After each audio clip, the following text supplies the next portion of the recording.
이번 주일은 종교개혁 505년이 되는 기념주일입니다. 교회가 타락하고 범죄할 때에 정말로 개혁이 필요합니다. 중세 교회가 7년 동안에 타락하는 것이 마틴 루터를 통해 종교개혁의 나무에 의해서 새로운 시작을 하였던 것입니다. 우리 장로교회를 가리켜 개혁교회라고 말합니다. 개혁교회란 늘 항상 개혁되어져야 된다는 것입니다. 우리 자신을 되돌아보면서 우리의 삶을 바뀌어져야 한다는 놀라운 말씀을 하고 있는 것입니다. 매일매일의 삶이 개혁되어가는 삶이 개혁주의에 귀한 신앙의 기본이다는 말씀인 것입니다. 그리스도는 가던 길을 재촉하여 빠른 발걸음으로 향하여 앞으로 걸어갔습니다. 그러자 어떤 남자 두 사람이 담장을 훌쩍 뛰어넘어서 그리스도를 따라오고 있었습니다. 그래서 그리스도는 걸음을 멈추어 서서 그들에게 이렇게 여보시오, 당신은 어디서 왔어? 어디로 가는 사람이요? 라고 이렇게 물었습니다. 그랬더니 우리의 이름은 허울과 위선이요, 우리는 헛된 영광의 지방에서 출신의 사람이요, 지금은 우리는 하나님을 찬양하기 위해서 이 천국에 가는 길이요, 이렇게 말했습니다. 그런데 저게 길이 있는데 왜 이렇게 담장을 뛰어넘어서 옵니까? 이렇게 물었더니 이는 말하고 있습니다. 아니 어느 길이든 무슨 상관이요? 천국만 들어가면 되지. 응? 우리는 단지 지름길로 왔을 뿐이요, 이렇게 말했습니다. 그때 그리스도는 말합니다. 담을 넘어오는 자는 절도요 강도라고 주님이 말씀을 하셨습니다. 바른 길을 가야 하고 좁은 문을 통과해야 됩니다. 이렇게 말을 했습니다. 그랬더니 참 저 사람 고지식하네. 우리의 처지와 당신과 다를 게 뭐가 있어요? 당신도 천국 가고 나도 천국 가는데 천국만 가면 되지. 담장을 넘는 것은 우리가 수천 년 동안에 우리 조상들이 해왔던 이 말의 관습이요, 그렇게 말을 했습니다. 그때 그리스도는 말합니다. 하나님의 법을 어기고 관습이라는 미명 아래서 옳은 일을 하지 않는 것은 잘못된 것입니다. 그랬더니 그가 말합니다. 당신이 뭔데 우리에게 이러쿵 저러쿵 참견하는 거요? 응? 당신도 천국 가고 나도 천국 가는데 천국만 가면 되지. 그랬더니 그리스도님 말합니다. 정말로 이 소식을 듣고 대화가 되질 않는 거예요. 어떤 말을 해도 하니까 입을 딱 다물고 길을 걸어가고 있었습니다. 근데 길을 가다가 오랜 침묵을 깨고 두 남자가 그리스도에게 말을 그런데, 아까는 우리가 너무 흥분한 것 같소. 우리도 율법을 따라 살고 양심을 따라 사는 사람이요. 그런데 당신과 우리가 뭐가 다르다는 겁니까? 우리는 양심을 따라 그랬던 행동을 하지 않고 율법을 지키며 살아가는 사람이요, 그렇게 말했더니 물론 당신이 양심을 지키고 어긋난 길을 가지 않는 것 나도 알고 있습니다. 그런데 믿음으로 살아가는 사람들은 하나님의 말씀에 근거해서 살아가야 합니다. 그렇게 말을 했습니다. 그리고 그리스도는 말합니다. 허울과 위선에게처럼 그들은 조금도 자기의 허물과 잘못을 인정하려 하지 않는 것입니다. 그때 그리스도는 받은 은혜를 말합니다. 여보시오, 하나님은 나에게 은혜를 베풀어 주었습니다. 입고 있는 이 옷은 내 옷을 천사가 와서 나의 옷을 벗겨주고 내한테 세마포 옷을 입혀주었어. 그리고 내가 어깨에 지고 있는 이 무거운 짐도 이 모든 것을 다 벗겨주었고 내 이마에 이 표시를 보시오. 이것도 천사가 해준 것입니다. 그리고 천국에 들어갈 수 있는 이 표를 줬는데 그것이 이 두루마리입니다. 이렇게 말을 했습니다. 하지만 허울과 위스는 크리스찬을 조롱하면서 절대 따르지 않았습니다. 도대체 당신과 우리가 다른 게 뭐요? 응? 왜 두루마리가 있어야 두루마리가 있어야 천국 간다는 거요? 이렇게 말을 했습니다. 도무지 어떤 말을 해도 이 허울과 위스는 이 받아주지를 않습니다. 그래서 너무 속이 상했습니다. 그래서 이 두루마리를 탁 펴니까 오직 여호와를 앙망하는 자는 시험을 얻으리니 독수리의 날개 치며 올라가는 것 같을 것이요 다른 박질 하여도 곤비하지 아니하고 걸어가도 피곤치 아니하라. 이 말씀이 탁 펴진 거예요. 이 말씀을 받고 이 글사는 시험을 얻었어.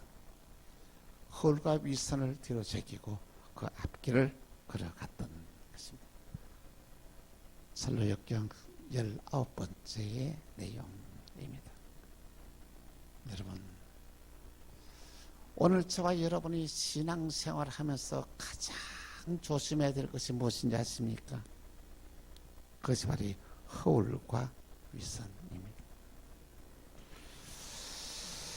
허울과 위선은 그리스도인들을 타락된 길로 인도하는 가장 위험한 것입니다.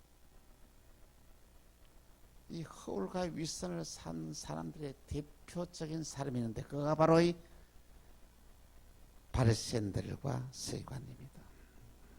이들은 신앙의 삶은 허울과 위선으로 가득 차 있었습니다. 누가복음 20장 46절에서 47절에 이렇게 말하고 있습니다. 긴 옷을 입고 다니는 것을 원하며 시장에서 문안 받는 것과 회당의 높은 자리와 잔치의 윗자리를 좋아하는 서기관들을 삼가라. 그들은 과부의 가산을 삼키며 외식으로 길게 기도하니 그들이 더 엄중한 심판을 받으리라. 이렇게 말씀을 했습니다. 허울과 위선의 삶은 실속이 없는 가상의 삶을 사는 것을 말합니다.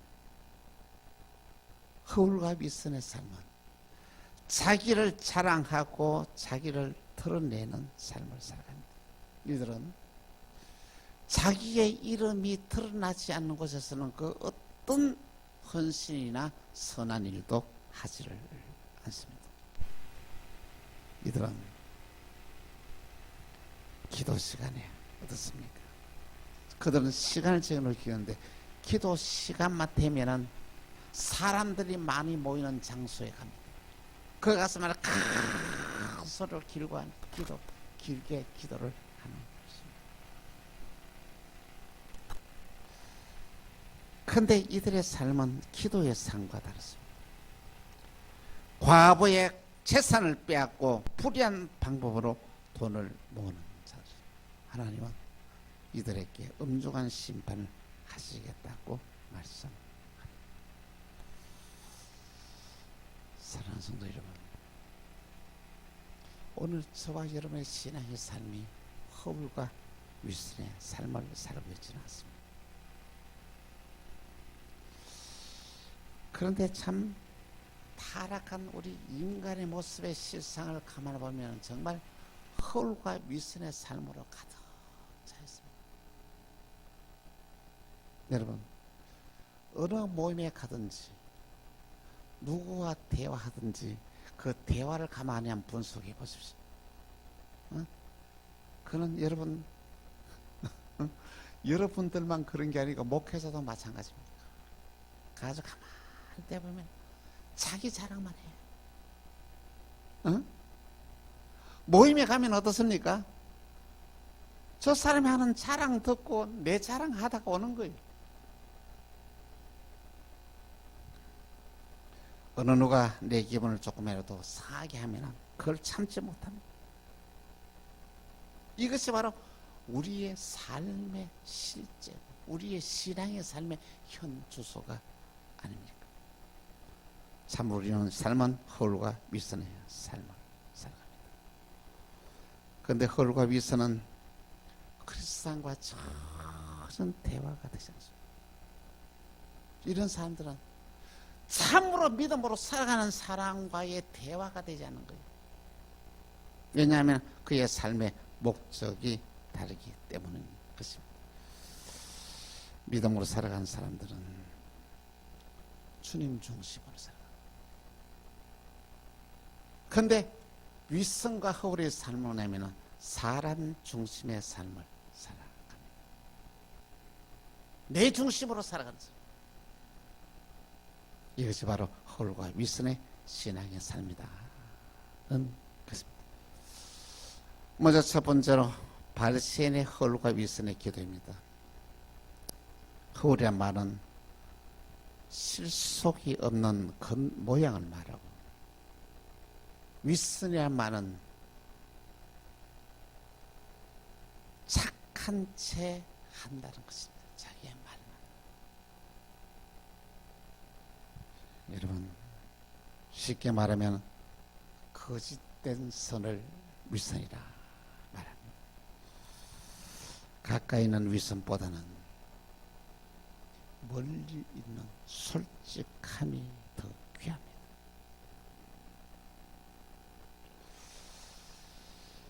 오늘 우리의 주변에서 친절함의 가면을 덮어쓰고 우리를 가까이 있는 무서운 세력들이야 말이죠. 여러분, 사기꾼 치고 친절하지 않은 사람이 있어요. 말도 잘하고 친절. 그걸 누가 어떻게 우리가 알 수 있겠습니까? 하나님이 그걸 막아주셨어요. 마틴 루터는 위선은 충분한 가치를 인정받지만 진실한 삶은 무시를 당한다. 그렇게 말했습니다. 이 바리새인의 신앙이 이 위선의 신앙이었다는 것입니다. 누가복음 18장 11절에서 12절 이렇게 같이 시작. 바리새인은 서서 따로 기도하여 이르되 하나님이여, 나는 다른 사람들 곧 토색 불이 간음을 하는 자들과 같지 아니하고 이 세리와도 같지 아니함을 감사나이다. 나는 일에 2번씩 금식하고 또 소득의 11조를 드리나이다. 여러분 보십시오. 바리새인은 기도를 어떻게 했습니까? 서서 기도했다. 이 말은 어떤 의미가 있는 줄 아십니까? 서서 기도한다는 것은 뭐냐면 자기가 허물이 있고 죄가 있다는 걸 절대 인정하지 않습니다. 자기는 의롭고 착하다는 것입니다. 여기에 토색한다는 말은 뭐냐면은 돈이나 물건을 강제로 남에게 달라 하지 않는다는 것입니다. 불이라는 말하면 의리나 도덕에 어긋난 행동을 하지 않는 것을 불이라고 말합니다. 간호라는 말은 배우자 이외에 다른 여인에게 성관계를 요구하는 것을 말합니다. 바리새인은 기도하면서 이렇게 불의한 행동을 하지 아니하고 바르게 살게 한다 하였다는 것을 어떻습니까? 누구? 사람들 앞에서 자랑하는 거예요. 그리고 또 바리새인의 기도는 자기의 선행을 자랑합니다. 나는 일주일에 2번씩 금식하고 소득의 11조를 드려. 여러분, 금식은 누구한테 하는 거예요? 하나님께 하는 겁니다. 11조는 누구한테 드리는 거예요? 하나님 앞에 드리는 거예요. 그런데 왜 사람 앞에서 이것을 자랑하느냐는 거죠. 이것이 바로 영적 교만이요 자기 자랑의 끝입니다. 이들의 삶이 바로 허울과 위선의 삶이었다는 말씀인 것입니다. 두 번째로 세리는 진실한 기도를 하고 진실한 삶을 살았다는 것입니다. 여러분, 세리의 기도를 보십시오. 서서 기도하는 게 아니고 무릎을 꿇고 통해만 잡고 있습니다. 저는 세리는 자기의 죄를 자복하고 회개하는 기도를 합니다. 하나님, 나를 불쌍히 주옵소서. 나는 죄인입니다. 이렇게 기도를 했습니다. 자기의 허물을 자백하고 자기의 죄를 고백하는 자에게는 하나님의 큰 은혜를 더해 주시는데, 모든 허물과 죄를 하나님이 사해 주시고 하나님의 큰 은혜를 더해 주신다는 말씀인 것입니다. 다윗 왕은 충신 우리아의 아내를 겁탈을 했습니다. 이 우리아는 누군가 하면 다윗 왕의 가장 충성스러운 신하 중에 한 사람. 그의 아내를 겁탈. 그런데 나단 선지자가 와서 이 죄를 지적하자. 그는 그것을 죄를 맞습니다. 내가 그랬습니다. 받아들이고 하나님 앞에서 죄를 회개를 합니다. 시편 51편 1절에서 4절 보니 이렇게 말씀. 한 절씩 교도합니다. 하나님이여, 주의 인자를 따라 내게 은혜를 베푸시며 주의 많은 긍휼을 따라 내 죄악을 지워 주소서.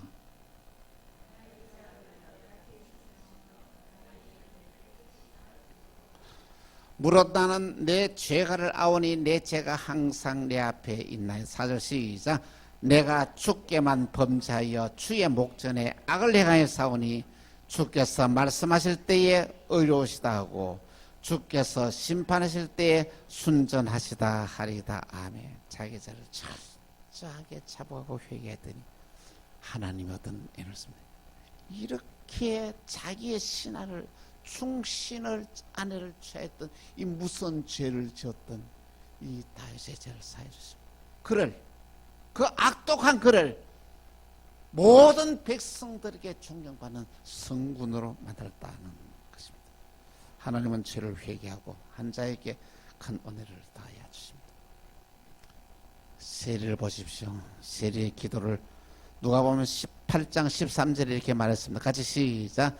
세리는 멀리 서서 감히 눈을 들어 하늘을 쳐다보지도 못하고 다만 가슴을 치며 이르되 하나님이여 불쌍히 여기소서. 나는 죄인으로서이다. 이게 하나님이여 불쌍히 여기소서. 나는 죄인입니다. 이랬더니 하나님은 세리의 운명을 바꿔줬습니다. 그의 모든 죄를 용서받았습니다. 하나님으로부터 어렵다 인정을 받았습니다. 그는 이제 죄인의 삶에서 의인으로 돌아왔습니다. 이제는 죄의 지배를 받고 살아가는 것이 아니라 의의 지배를 받고 살아가는 사람이 되었다는 거죠. 세리는 하나님의 자녀이 되고 축복의 주인공이 되고 그의 인생의 운명이 달라지다는 거죠. 세 번째, 놓고자 하는 자는 낮아지고 진실한 자는 하나님이 높이십니다. 신앙인은 실속 있는 삶을 살아야 됩니다. 신앙인에게 허물이 그의 마음의 자리를 잡으면 허황된 삶을 살아가고 있습니다.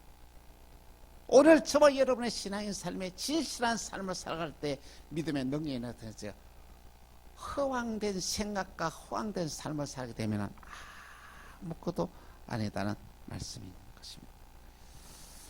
여러분, 오늘 저와 여러분의 삶이 어떻습니까? 누구 보고 신앙생활 합니까? 사람들 보고 신앙생활 합니까? 아니면 하나님 보고 신앙생활?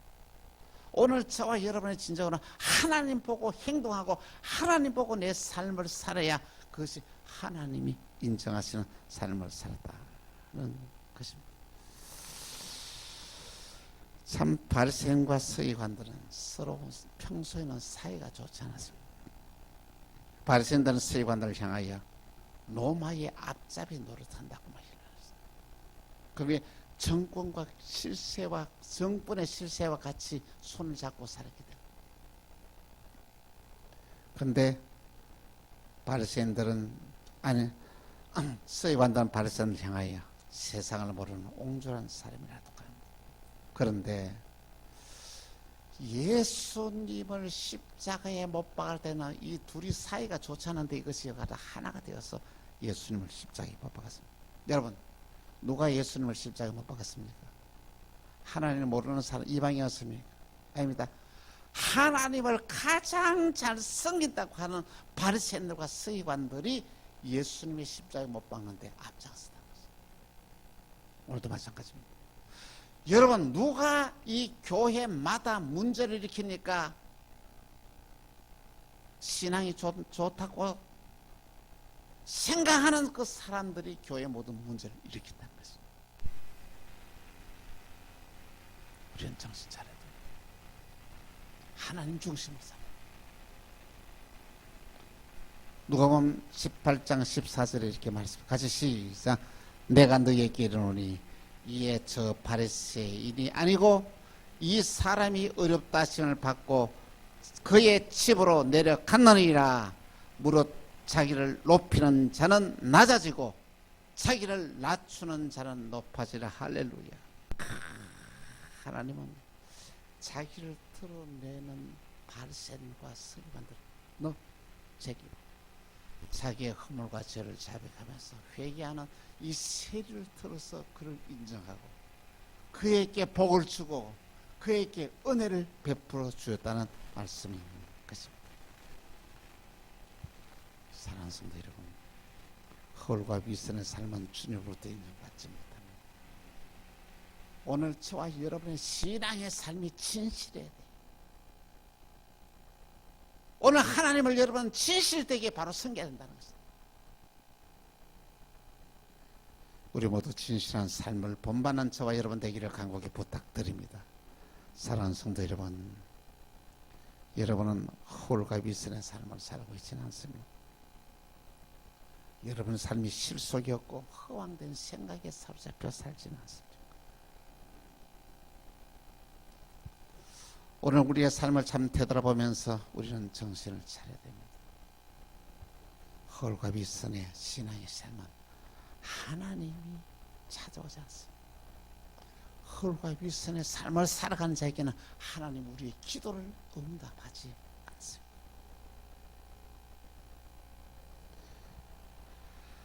허울과 위선의 삶을 살아가는 자는 허황된 생각을 하고 자기 중심의 신앙의 삶을 살아갑니다.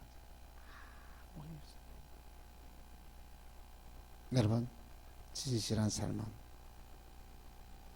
다른 사람의 기쁨이 내 기쁨이 되게 진실한 삶이에요. 이 삶을 하나님 받으신다는 것이에요. 하나님이 무엇을 기뻐하실 거라 함께 생각하면서 살아가는 그 삶이 진실한 삶이라는 것이에요.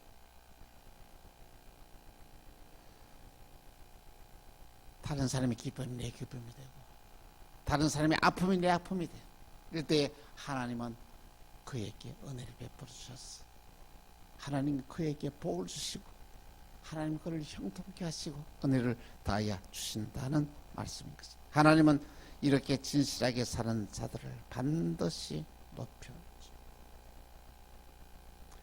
여러분의 기도가 진실해야 됩니다. 하나님이 여러분의 기도가 진실할 때 여러분의 기도가 하나님 앞에 연락이 되어진다는 말씀인 것입니다. 하나님 바리새인의 이 거창하고 문장이 좋고 이런 기도를 들지 않으려고 솔직하고 진실한 이 세리의 기도를 들으셨다는 말씀인 것입니다. 세리는 하나님부터 인정받고 집으로 돌아왔습니다. 하나님은 자기를 낮추는 자를 하나님 높이시고 자기를 높이는 자를 하나님이 낮추십니다. 우리 모두 세리를 본받아 진실된 기도를 하는 여러분 되시길 바랍니다. 진실된 삶을 사는 여러분 되시기를 바랍니다. 그래야 하나님이 우리를 높여주시고 하나님이 우리를 인정하여 하나님의 언약한 축복 속에서 살아가는 저와 여러분이 다 되시기를 주 예수 이름으로 축원합니다. 기도하겠습니다. 주님, 우리의 허울과 위선의 신앙을 벗어버리고 진실한 삶으로 살아가는 저희들이 되어지게 해 주옵시고 풍성한 은혜를 우리에게 더해 주시사 하나님부터 인정받는 신앙의 삶을 살게 하시고 하나님의 언약하신 모든 축복을 받아 누리는 축복의 주인공이 다 되게 하여 주옵소서. 주 예수 그리스도 이름으로 기도합니다. 아멘.